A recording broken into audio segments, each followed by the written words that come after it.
আমাদের এখানে বলা আছে যে if one root of the equation 2x square plus 3x minus k is equal to 0 is 6, what is the value of k?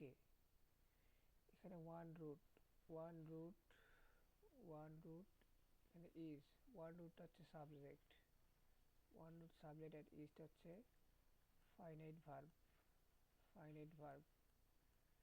এখানে one root is 6, আমাদের বলে যাচ্ছে যে এখানকার এই সমীকরণের মধ্যে একটা x এর মান হচ্ছে 6।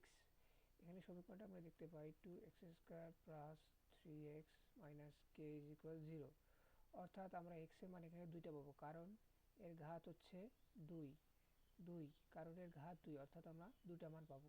এখন এখানে বলে দেওয়া আছে যে আমাদের x এর একটা মান হচ্ছে 6, তো আমরা সেটা বসিয়ে পাই 2 into 6x square plus 3 into 6 minus k is equal 0। তাহলে আমরা 2 ইন্টু 6 স্কয়ার 36 ইন্টু 2 হচ্ছে 72 plus 3 6 18 minus k is equal to 0। আমরা এখন বলতে পারি minus k is equal to হচ্ছে মাইনাস 90, বা শুধু k ইকুয়াল টু বলতে পারি 90, অর্থাৎ আমার k এর ভ্যালু হচ্ছে 90। Thank you.